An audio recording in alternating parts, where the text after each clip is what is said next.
Welcome, guys. It's Friday. That means we are 2 days away from the next 49ers game.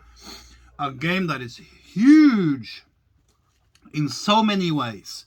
It is a very important game for the 49ers.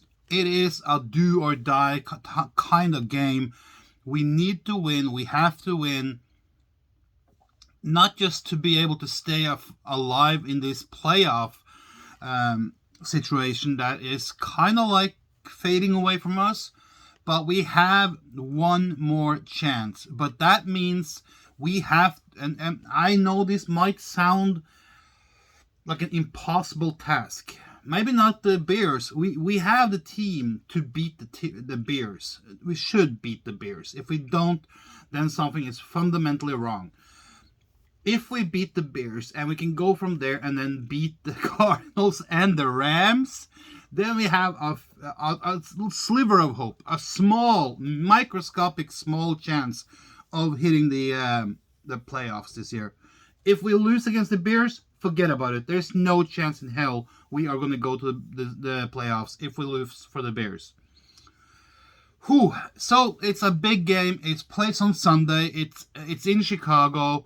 I was hoping the game would go on my local TV channel here because Chicago is only like 7 hours away. But no, they choose to play Atlanta instead, and that's a bummer. So I have to do it online. I have to see the match online. I have to find a streaming service that can do it online for me. So I've seen it before, but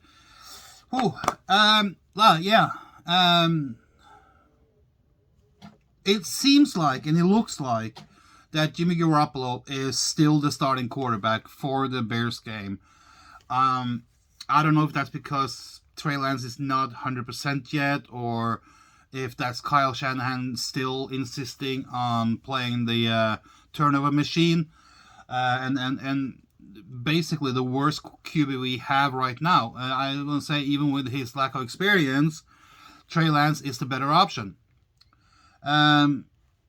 Garoppolo turns over the ball 1, 2, and 3 times a game. Too bad Kyle Shanahan is blind to that fact. If it happens one game here and there, a couple of games in the season, no big deal. But this happens in every freaking game. Then you know that there's a pattern of something going on, and the pattern is called he's not good enough. This is why Kyle need to go. Kyle Shanahan do not know the best way to play this team. He doesn't know what he has. He doesn't know what kind of resources he has and what he can use and how to use it. That's the thing. He doesn't know how to use Trey Lance. And that's why Trey Lance is suffering under Kyle Shanahan. Because the only type of QBs Kyle Shanahan can deal with is stationary object like Kirk Cousins, Jimmy Garoppolo, Matt Ryan. As soon as we start to talk about quarterbacks with mobility that has the ability to extend plays and do shit like that, Kyle becomes locked up. You see it, he almost gets terrified. So I don't know what's going on inside his head. Probably not much right now. The game. We have to win. It's that simple. And how can we win? Well, we know that the Chicago Bears are probably in the same scope of quality and range and ability as the Colts were and are. That is not good. We saw what the Colts did to us. And that was on our own home turf. Now we're going to Chicago, and Soldier Field is not a great venue to go to as an away team. And the grass there is not the best. The surface is not the best. So, how can we beat the Bears? That's the question mark. How can we beat them? Well, we know that they have. Let's start with our defense. and their offense.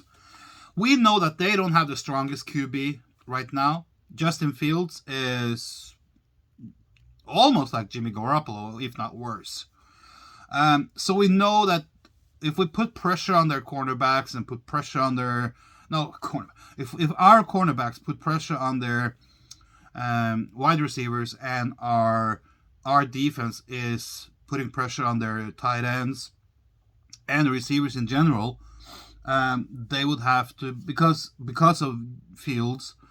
I'm not saying that Fields can't throw the ball. I'm not saying that, but I'm saying that he hasn't had any success so far. But damn, it will be our luck, and Justin Fields has the game of his life in the NFL against the 49ers because of our corners and our defense.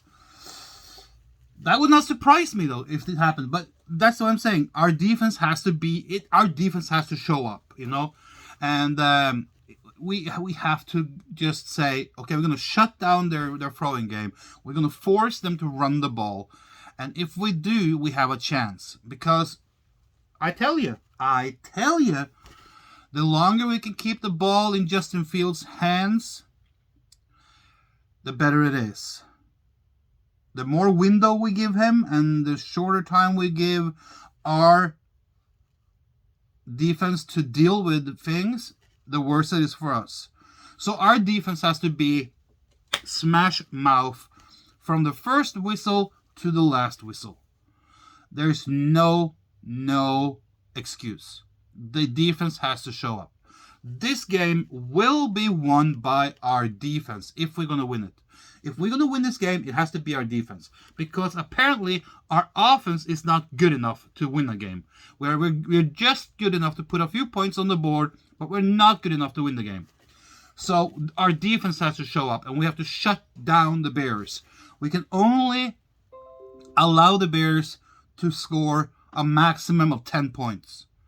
Between 3 and 10 points, and we have a fair chance of winning this game because we probably have the ability to put up 14 points in this game, or 13. We can probably score a TD.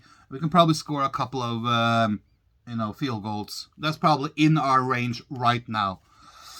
Because, hey, their defense, the Chicago Bears defense, is not terrible. It's not good. It's not elite.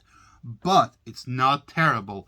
It is in the same range as the Colts. And you saw what the Colts did to us. They kept us to low scoring and under 20 points. And they scored 30. So, and I'm saying again, if the running backs for the Chicago Bears is having a field day and they're having a go all out blossom day, they're going to put up a couple of touchdowns themselves. And if Justin Fields even just do one touchdown and they're up 21, I see no chance of us coming back. We are not going to be able to put up 21 points.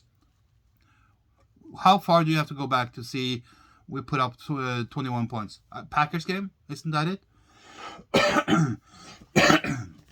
So it is very important. And what also is important is that we get a good start. If we get one of these 0 goals or 0 scores in the first half, forget about it. We have to get up to like 13 points at least in the first half. Anything less than that and we're doomed. Because we see how we fall off in the second half. We have to have at least 13 points in the first half. And if you can score another 7 to 10 in the second, I think that's the most we can ask for right now from this team. And then our defense just have to shut down and play lights out. I fear that this game is going to be a knuckle game. And what I fear the most is, since Chicago is such a physical team, and they are in a predicament as well, because they are 3-3 right now, I think it is. So they are under pressure to win as well, just like we are. None of these teams are playing with a relaxed, laid-back vibe and knowing that, it doesn't matter. We are good enough to win. Like the Tampa Bay and the Packers and the Cardinals and the Rams. They are like just, okay, we're going to take on this game. We're going to, and they play with that swagger. We don't. The Bears don't. This is two teams that are highly desperate to get some points and get some wins, and that can be a recipe for disaster for both teams. What I fear most in this game, even more than a loss, is injuries to key players. This is one of those games that can bring you a bunch of injuries on both sides of the ball, both defense and offense, just because the Bears are playing kind of rough and tough on defense.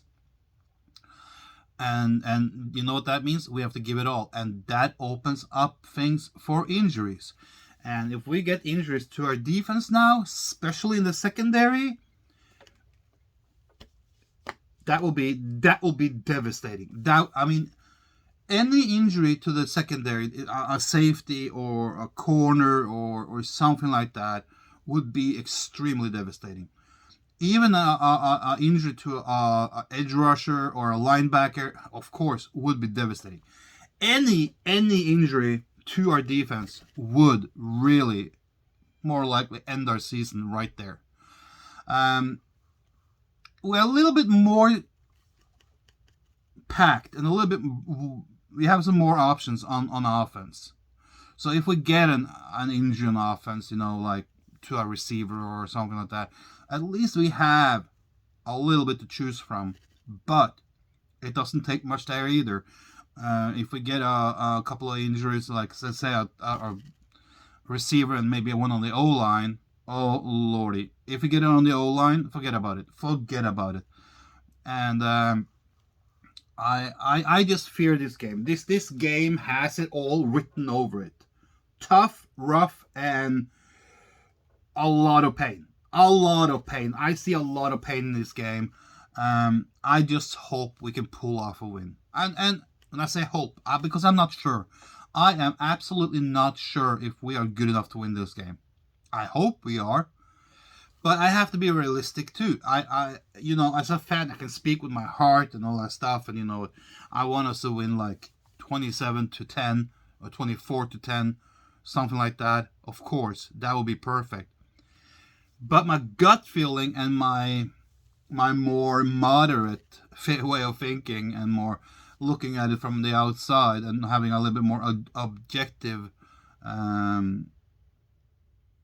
look of view, it's going to be a tough game. I think it's going to be a low-scoring game for both teams. I don't see any team putting up like 25 plus. Maybe the most will be 21-24, something like that. One team has 21 or 24 points. Let's try a prediction here, okay? 49ers goes to Chicago. Chicago have home field. Chicago is kind of like the Colts. We are kind of like ourselves. What did I tell you?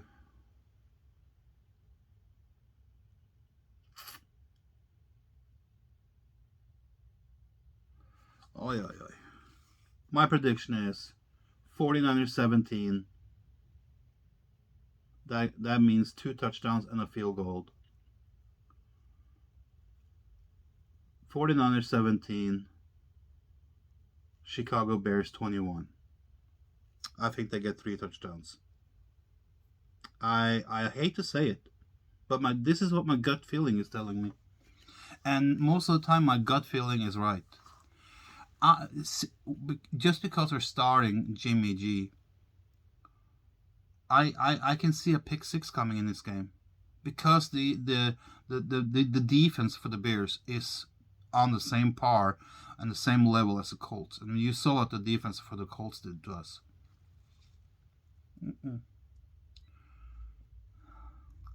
Yeah. 49ers 17, Bears 21. And we get our 5th loss in a row. That's my prediction, guys. See you later.